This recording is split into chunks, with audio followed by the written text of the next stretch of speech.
Olá pessoal, tudo bem? Espero que sim. A partir de agora vamos estudar um dos tópicos mais importantes, se não o mais importante da matemática, que são as funções e os conceitos que estão envolvidos dentro das funções, ok? E aí eu resolvi dividir essa sequência de aula em 4 partes. E nessa primeira parte vamos fazer uma revisão do plano cartesiano e vamos introduzir o conceito de função, a noção de função. Beleza? Vamos começar.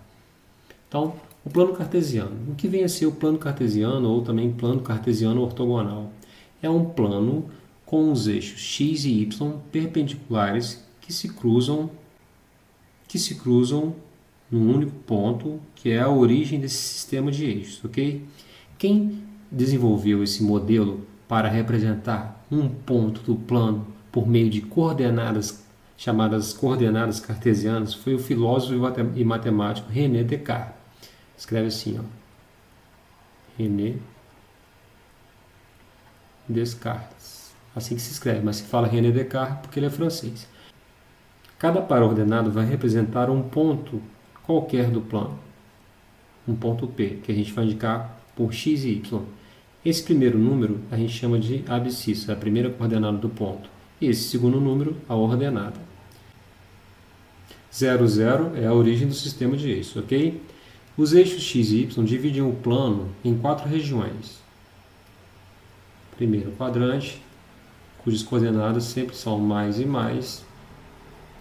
Segundo quadrante, cujas coordenadas sempre são menos e mais.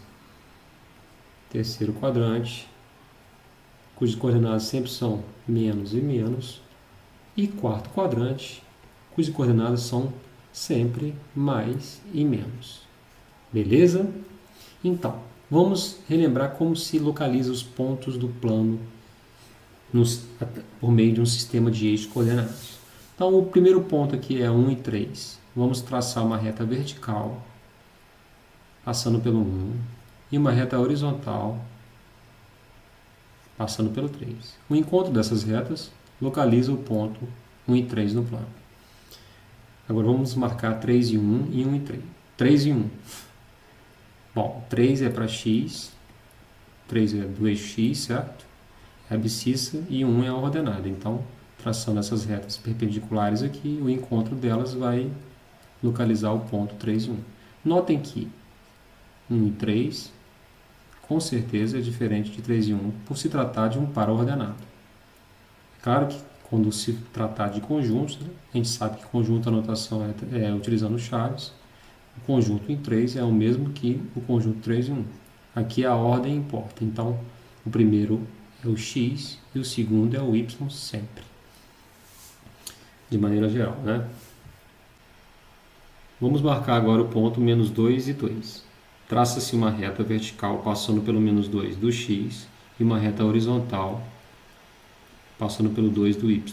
O encontro já sabemos que será o ponto, então, menos 2 e 2. Agora vamos marcar o ponto menos 2 e menos 5. Utilizando a mesma reta vertical que passa pelo menos 2, vamos traçar uma reta horizontal que passa pelo menos 5. Então, menos 2 e menos 5. E agora 3 e 0 e menos 6. Observação. Quando um ponto tem uma das coordenadas 0, x ou y, o ponto se localizará sobre o eixo y ou x. Então, esse penúltimo ponto aqui se localiza sobre o eixo x porque o número está na abscissa. E o número 3 é a abscissa. E esse ponto se localiza sobre o eixo y porque o número menos 6 é a ordenada, que é o y, tá bom? Então vamos marcar direto aqui no eixo. 3 e 0. E aqui 0 e menos 6. Não confundam, tá? Não troquem. Não coloque aqui menos 6 e 0. Menos 6 e 0 é aqui, ó. Beleza? No nosso dia a dia, podemos identificar grandezas que se relacionam. Exemplos: a velocidade e o tempo, a distância e o tempo, a área de um quadrado e o comprimento do seu lado, a força e a aceleração de um objeto, o lucro sobre as vendas de um produto e a quantidade de produtos vendidos, o valor a ser pago nas contas de água e luz de acordo com o consumo dos mesmos. Bom, por que função é um conceito mais importante da matemática? Porque através dele podemos expressar a relação entre duas grandezas utilizando fórmulas. E muitos fenômenos físicos químicos, biológicos, econômicos, sociais, etc., podem ser modelados, então, por meio de funções, quando a gente consegue estabelecer uma relação entre duas grandezas. Pode ser entre mais grandezas? Pode, mas esse aí é um caso do nível superior. Noção intuitiva de uma função. De função. Algumas situações que podem ilustrar isso. Um objeto que se move a uma velocidade constante. Então, considera vou inventar qualquer coisa aqui. Um carrinho de controle remoto, cuja velocidade é constante. E analisando a tabela, a velocidade dele é de 30 metros por segundo. 30 dividido por 1 dá 30, 60 por 2 dá 30. Essa primeira coluna representa o tempo em segundos e a segunda coluna, a distância é 100 metros. No tempo zero, a distância que ele percorre é zero, ele está parado. Então, zero. No tempo 1, ele percorre 30 metros. No tempo 2, 60. 30 é o mesmo que 30 vezes 1. 60 é o mesmo que 30 vezes 2. Zero é o mesmo que 30 vezes zero.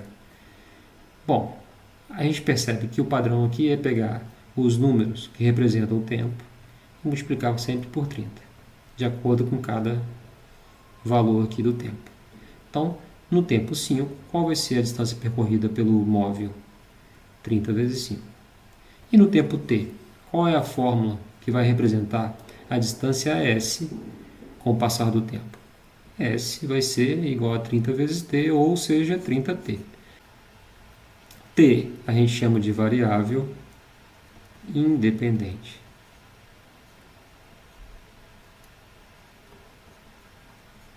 E S a gente chama de variável dependente. E a gente diz que S é função do tempo t. Ou seja, a distância que ele percorre depende do tempo. Próximo exemplo, valor da corrida de táxi. Um táxi cobra um valor fixo, chamado de bandeirada, de R$ 8,00. E para cada quilômetro percorrido ele cobra R$ 2,50. Vamos eliminar essa linha aqui, que ela vai nos atrapalhar. Eu acabei colocando sem querer, ok? Porque ninguém entra no táxi e sai do táxi e não anda nada, né? As pessoas perguntam antes o valor e decidem e vão utilizar o serviço do táxi. Não é mesmo? Então, olha só. Se você andar 1 km de táxi, você vai pagar R$ 10,50. Se você andar 2 km, R$ 13,00. 3 km, R$ 15,50. Qual é a relação que há entre o valor y pago em reais e a distância x em quilômetros? Bom, R$ 10,50, pela forma como é cobrado o valor do táxi, é o resultado de 8 mais R$ 2,50 vezes 1 km, porque percorremos 1 km. R$ 13,00 é 8 mais R$ 2,50 vezes 2. R$ 15,50 é 8 mais R$ 2,50 vezes 3. E se percorrermos 10 km, quanto iremos pagar? 8 mais R$ 2,50 vezes 10, que dá R$ 33,00. E se percorrermos x quilômetros, qual vai ser a fórmula que vai nos dar a relação entre x e y e x? Y é igual a 8 mais 2,50 vezes x. Então, x é a variável dependente e y é a variável dependente. A gente diz que y é função de x. Vamos pensar agora a função, que é uma relação entre duas grandezas, como uma máquina que processa os dados de entrada com os dados de saída, que estabelece então uma relação entre os elementos que saem e os elementos que entram. Esses elementos são os números, quaisquer. Então vamos pensar em alguns números que entram aqui na máquina de triplicar. 1, 2, menos 3, 10, 7, 0. 1/3. Vamos utilizar a máquina de triplicar para determinar qual vai ser o valor y que vai sair aqui para cada valor x que entrar na máquina. Beleza? Então, entrou 1, vai sair 3 vezes 1. Entrou 2, vai sair 3 vezes 2. Entrou 3, menos 3 vai sair 3 vezes menos 3. Entrou 10, vai sair 3 vezes 10. Entrou 7, vai sair 3 vezes 7. Entrou 0, vai sair 3 vezes 0. Entrou 1 terço, vai sair 3 vezes 1 terço. Cujo resultado aqui é 3, 6, menos 9, 30, 31, 0 e 1. Notem que para cada valor de entrada, existe um único valor de saída. Você não coloca um valor e sai dois valores. Então, qual é a fórmula dada aqui pela máquina de triplicar que relaciona os valores de saída com os valores de entrada? Y igual a 3x. X é a variável independente, y é a variável dependente. Vamos fazer o mesmo com a máquina de dobrar e diminuir 5.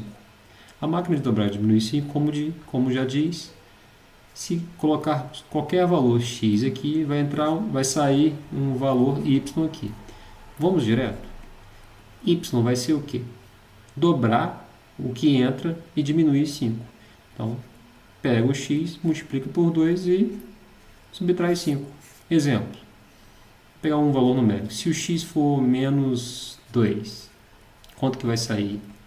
Vai ser y igual a 2 vezes menos 2, menos 5. Vai dar menos 4, menos 5. Menos 9. Máquina de descontar 10%. Bom, como é que ficaria então se colocarmos alguns valores aqui de x? Quais os valores sairiam aqui? Y. Vamos dar alguns exemplos numéricos. Suponhamos que nós tenhamos R$600 e colocamos R$600 na máquina de descontar 10%. Qual o resultado que vai sair? 600 menos 10% de 600. 10% é a mesma coisa que 0,1. E o D, já que é uma fração de uma fração aqui, é uma multiplicação. Bom, então 600 é a mesma coisa que 100% de 600. 10% é 0,1, 100% é 1. Então aqui é como se tivesse 1. E 1 menos 0,1 vai dar 0,9. Então essa conta pode ser substituída por 0,9 vezes 600. 0,9 vezes 600 vai dar 540. Então se colocarmos R$600 aqui, vai sair 540. Bom, se colocarmos R$70, vai sair o quê? 70 menos 10% de 70. Ou seja, 100% de 70 menos 10% de 70. É uma outra forma de ver, né? Em porcentagem. 90% de 70. Ou seja, 0,9 vezes 70. Que vai dar R$63. E se a gente colocar x reais aqui? Qual vai ser a saída? Y igual... Ó, aparece um 0,9 aqui, apareceu um 0,9 aqui. Então, descontar 10% é o mesmo que multiplicar diretamente por 0,9. Então, esse aqui é o fator de correção aqui, ó, fator de redução. Porque está havendo desconto, a gente chama de fator de redução. Então, o fator de redução foi 0,9. Então, é 0,9x. X é a variável independente, que são os valores de entrada, e y é a variável dependente. Beleza? Ótimos estudos e até a próxima aula.